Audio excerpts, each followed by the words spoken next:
Hello, Shriji અક્ષયના 12 સાયન્સના group એના વિદ્યાર્થીઓ, આ લેક્ચર આપણે મેથ્સનો છે. લેક્ચર નંબર 11, ચેપ્ટર નંબર 3 શ્રેણી, જેમાં આપણે આગળ ગુણાકાર વ્યસ્ત સંપન્ન શ્રેણીની વાત થઈ હતી. એ બી બરાબર બીએ તો ટીને એનો વ્યસ્ત શ્રેણી કહે છે, એ ઇન્વર્સ વડે આપણે દર્શાવતા હતા. હવે એનો ઉપયોગ કર્યા પછી આપણે પ્રમેય લેવાના છીએ. તો આ પ્રમેય નંબર 3 છે કે જો ચોરસ શ્રેણી એનો વ્યસ્ત શ્રેણી હોય તો તે અનન્ય જ છે, એક અને માત્ર એક જ હોય. કોઈ પણ ચોરસ શ્રેણી એનો વ્યસ્ત શ્રેણી મળે તો એ એક અને માત્ર એક જ હોય છે. એવી જ રીતે આગળ વધીએ એટલે 2-3 ઇન્વર્સ મળશે નહીં. પ્રમેય નંબર 4, જો એ અને બી એ સમાન કક્ષાવાળા વ્યસ્ત સંપન્ન શ્રેણીક હોય તો, જો એ અને બી એ સમાન કક્ષાવાળા વ્યસ્ત સંપન્ન શ્રેણીક હોય તો A B inverse is equal to B inverse into A inverse. આપણે પરિવર્ત શ્રેણીકની વ્યાખ્યા મુજબ હતું એ જ નિયમ છે. એ બી નો પરિવર્ત ઇઝ ઇક્વલ ટુ પી નો પરિવર્ત, એ નો પરિવર્ત. તો આ સ્ટેપ આપણે યાદ રાખવાનું મિત્રો. એમસીક્યુમાં પણ પૂછે છે એ બી ઇન્વર્સ બરાબર બી ઇન્વર્સ ઇન્ટુ એ ઇન્વર્સ થાય. તો આપણે નોંધ જોઈએ છે આની અંદર, જો એનો વ્યસ્ત એ ઇન્વર્સ હોય તો એ ઇન્વર્સનો ઇન્વર્સ લઈએ તો મૂળ શ્રેણી પોતે થાય. એ પરિવર્ત શ્રેણી જેવું જ છે. એનો પરિવર્ત ઇઝ ઇક્વલ ટુ શ્રેણી એ. એ રીતે બીજો નોંધ છે, એના પરિવર્તનો વ્યસ્ત શ્રેણીક ઇઝ ઇક્વલ ટુ એના વ્યસ્ત શ્રેણીકનો પરિવર્ત શ્રેણીક થાય. એટલે કે એ ડેશ નો inverse is equal to A inverse નો ડેશ. આ રીતે આપણે મેળવી શકીએ છીએ. એટલે આ પ્રોપર્ટી આપણને એમસીક્યુ ની અંદર પૂછે છે તો આ ખાસ ધ્યાન રાખવાનું. ઇન્વર્સ નો ઇન્વર્સ મૂળ શ્રેણીક પોતે, પરિવર્તનો પરિવર્ત મૂળ શ્રેણીક પોતે થાય છે. તો આ બે પ્રમેયનો ઉપયોગ કોઈ પણ શ્રેણીકનો વ્યસ્ત શ્રેણીક હશે તો એક અને માત્ર એક જ છે. પ્રમેય નંબર 4 માં એ અને બી સમાન કક્ષાવાળા વ્યસ્ત સંપન્ન શ્રેણીક હોય તો એ બી ના ગુણાકારનો પરિવર્ત ઇઝ ઇક્વલ ટુ બી નો પરિવર્ત એ બી ના ગુણાકારનો વ્યસ્ત શ્રેણીક ઇઝ ઇક્વલ ટુ બી નો વ્યસ્ત શ્રેણીક ઇન્ટુ એ નો વ્યસ્ત શ્રેણીક. ચલો આગળ વધીએ છીએ. આપણે હવે પ્રાથમિક પ્રક્રિયાઓ કુલ હારમાં 3 અને સ્તંભમાં 3 એમ 6 પ્રાથમિક પ્રક્રિયાઓ કરી હતી.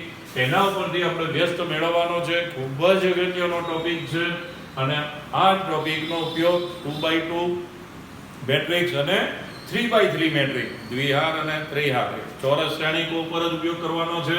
તો પ્રાથમિક પ્રક્રિયાઓથી વ્યસ્ત શ્રેણી કેવી રીતે મેળવવો, તો એમાં 2 પેટા વિભાગ. એક, હાર પરથી પ્રાથમિક પ્રક્રિયાઓ માટે કેવી રીતે કરવાનો, હારની અંદર આપણે ઉપયોગ કરવો છે. અને બીજો સ્તંભની ઉપર.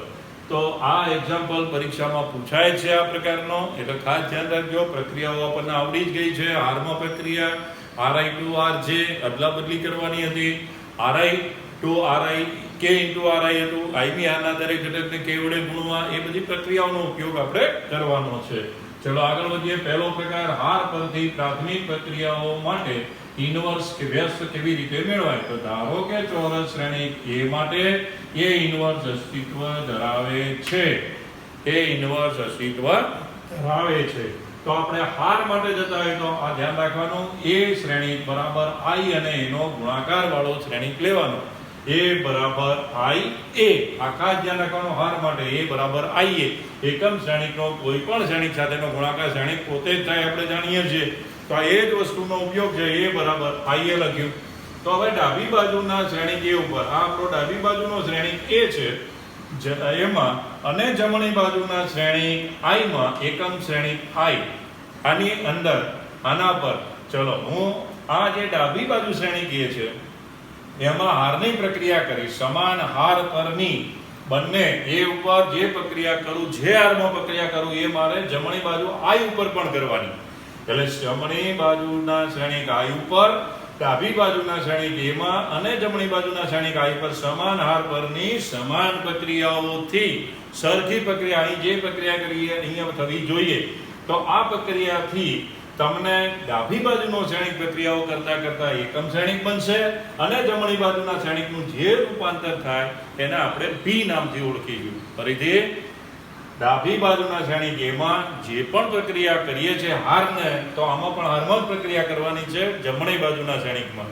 તો ડાબી બાજુના શ્રેણિકમાં પ્રક્રિયા કરતા કરતા એને એકમ શ્રેણિક આઈમાં રૂપાંતર કરવાનું છે અને જમણી બાજુનો જે આઈ હતો એનું જે પણ રૂપાંતર થાય એને બી નામથી ઓળખીએ છીએ. જ્યારે આઈ બની જાય તો અહીંયા જે પહેલો શ્રેણિક બનશે એ બી બનશે અને આ બી જે બન્યો છે એ સ્વરૂપનો મળે એમાં બી ને આપણે ઇન્વર્સ કહીએ છીએ, એનો વ્યસ્ત શ્રેણિક તરીકે ઓળખીએ છીએ.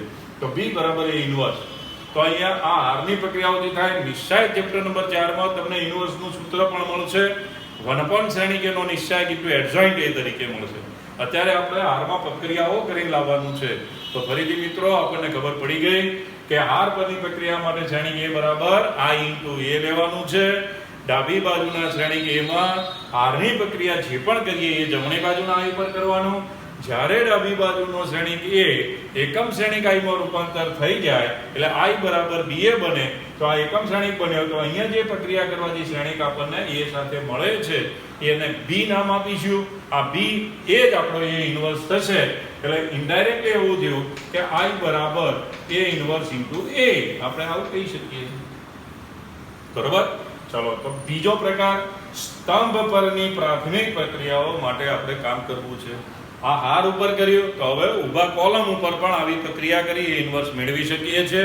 તો એ જ વસ્તુ ફરીથી ધારો કે ચોરસ શ્રેણિક એ માટે એ ઇન્વર્સ અસ્તિત્વ ધરાવે છે. તો આપણે એ બરાબર શું લેવાનું? a into i. અહીંયા શું લેતા હતા? i into a. તો અહીંયા a ઇન્ટુ i લો.